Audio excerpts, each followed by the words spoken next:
It's nice and quiet here. It seems that freedom involves sacrifice. Freedom involves being responsible for who you are and what you do in the world. Freedom involves being honest with yourself. Freedom involves taking control of your life, because if somebody else has to be responsible for you, if you're dependent on somebody somewhere else for everything that you do, well, there's going to be a problem for that, right? I mean, that's going to be where the person or entity that is responsible for your happiness and your things maybe doesn't want to do that for you anymore, right? And that causes a problem for people, because they're like, well, but wait a minute, I like for things to be done for me, right? I've got a lot of friends that claim they want freedom. They claim to want community, like people that they know, that they like, that, they like to hang out with. They could hang out in gardens and talk about all the things that they have concerns about in their life, or they can talk about, the things that are just real, I mean, because there's a whole bunch happening in our world that is, I'm just going to say it, it's knucking futz, right? I mean, there's a whole bunch of things happening that are just crazy. I mean, like if you were born somewhere else, somebody will violently arrest you and take you back there because you didn't ask permission to come to a different area of the planet, right?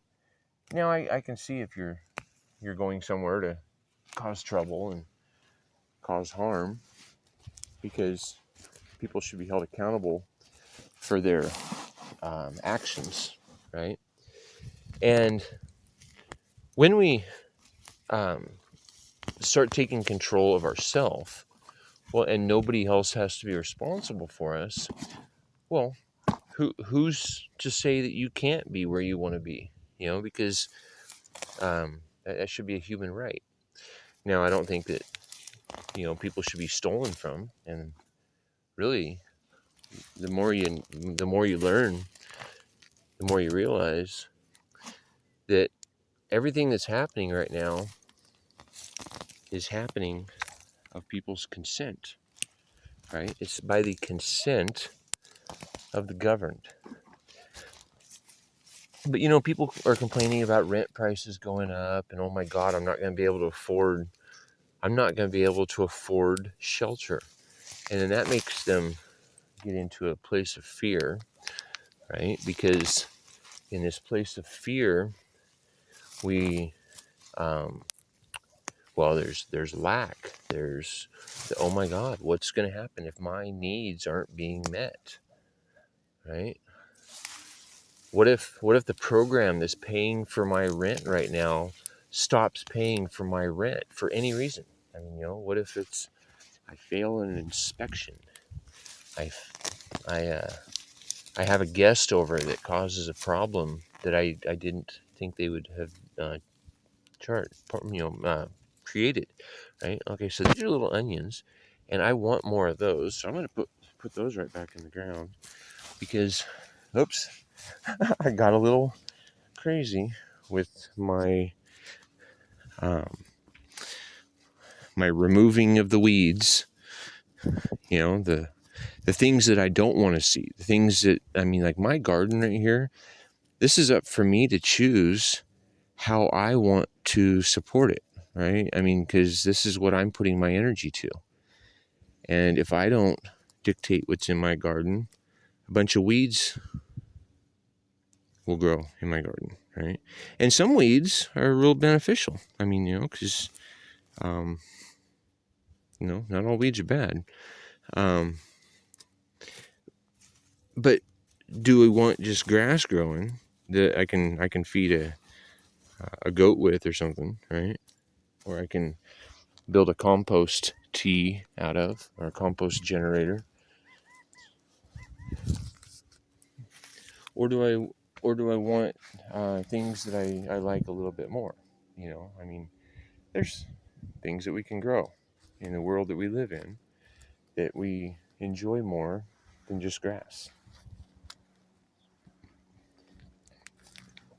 Anyway, so where's all my friends? Where are my freedom-minded friends? They're sitting there watching the ball games on the television, right? They're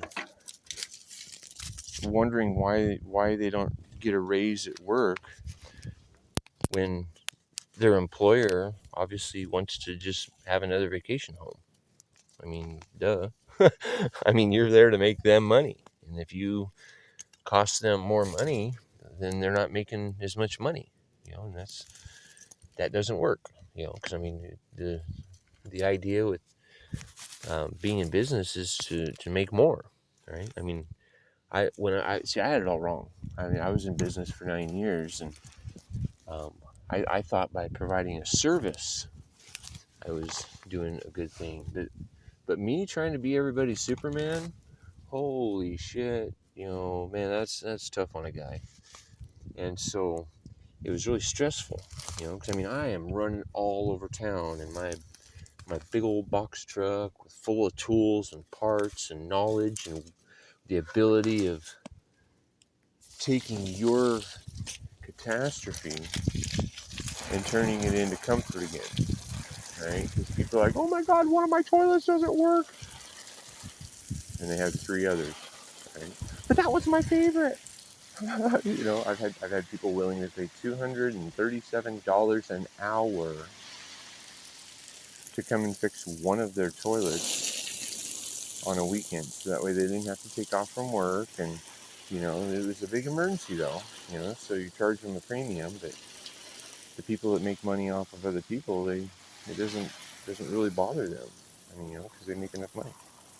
Whereas there's other people that they, water's spraying everywhere, and it's Thanksgiving dinner or something, and everybody's getting ready to show up, and oh my God, and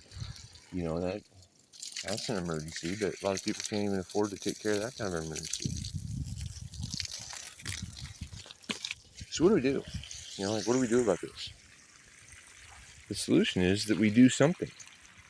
We can't expect to do the same old things and not have just the same things happening. I mean, if we do the same things, that's what's going to keep happening. But if we change what we do, we change what we support, and we experience a different life. I mean, like, people that come out here and they visit, they rarely come to create. They come to consume what I've created, but yet they're not in that role of being a creator. It's always somebody else's job. When, a lot of things, when I see that I need to do something that I don't know how to do, I can call around, I can get a quote for a professional to come out and take care of it for me, and they'll have it done in just a couple hours, probably, because they know what they're doing. There's no learning curve for them because they've already done it. And now, because they've mastered the art of something, they can charge hundreds of dollars an hour for their knowledge and their tools that they've acquired, and their willingness to come out and be your Superman. Or you can go on YouTube University.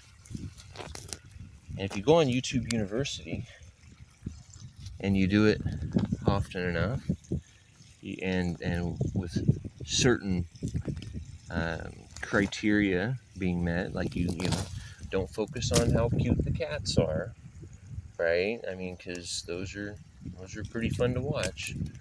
But if you focus on what you're wanting to learn about, there's a good chance that you're going to learn about it, right? Because exposure to information and desire to know it is going to make it way easier to learn than like when we were being taught in the school system.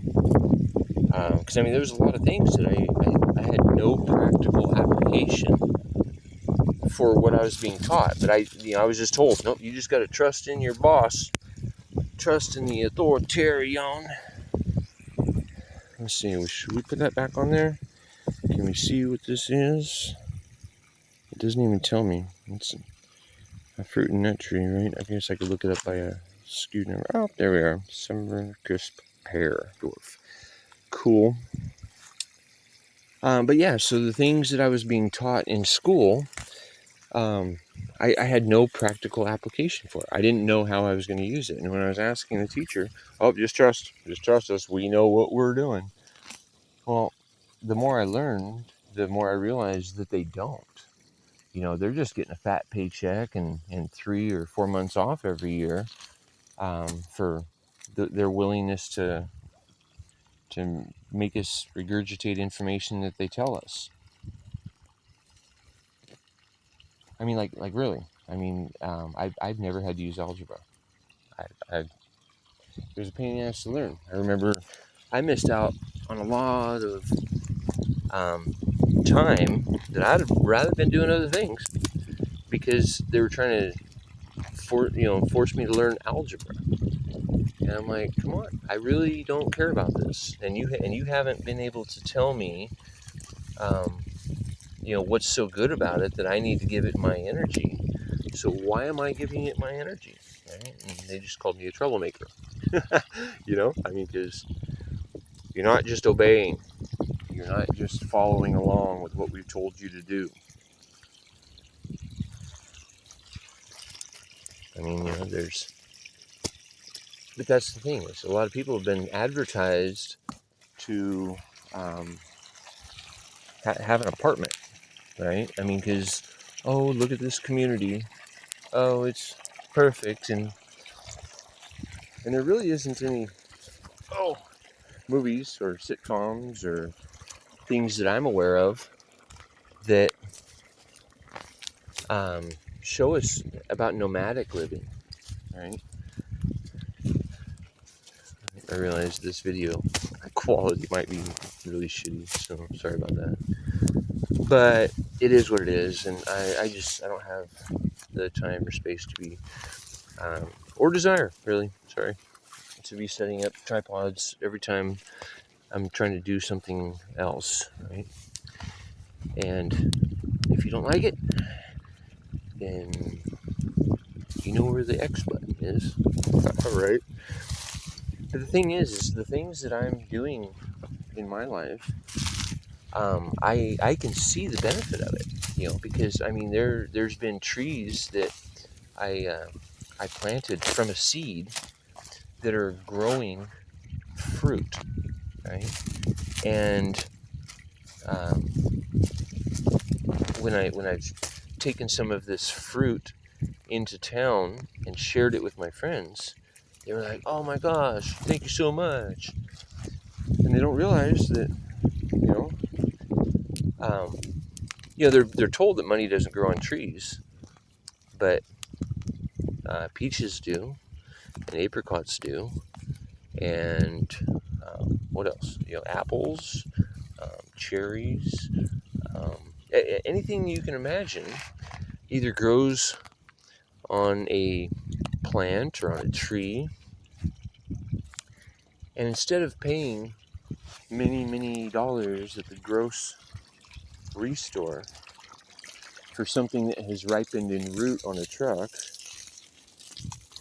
instead we're gathering at the source for free of items that have ripened at the root, the real root, like the one that's in the ground, right?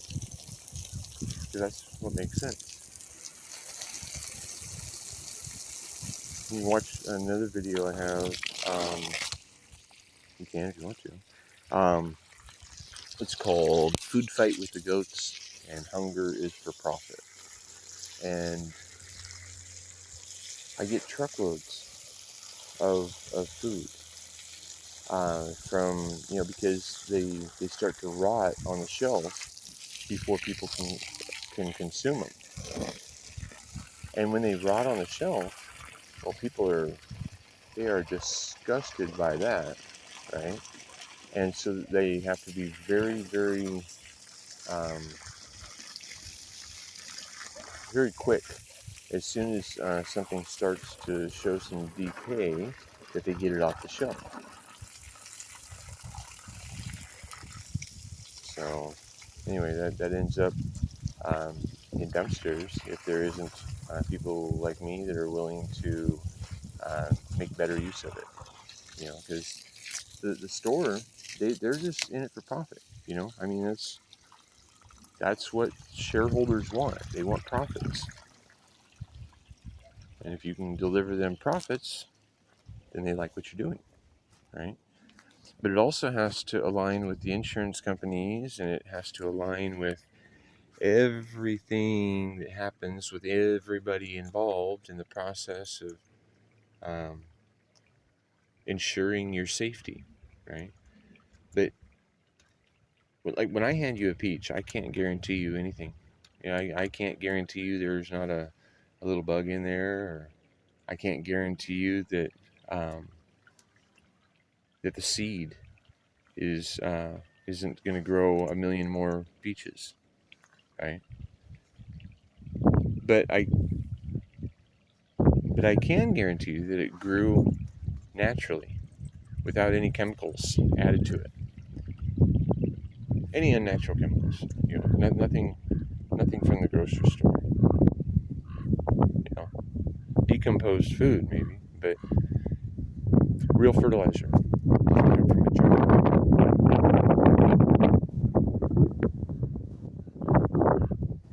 So this is what I started off with, just some eroded landscape. But everywhere that I've been cutting in little terraces, like right there and there and there, and there's one way up here on the hill, life is taking off because it's getting a little more hydration than it used to get.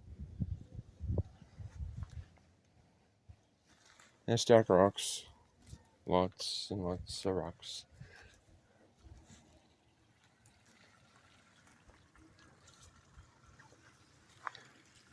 These garden spaces didn't exist like this one. It didn't even exist just a few years ago. But because I did something, instead of hoping that it would be done, it became what it is.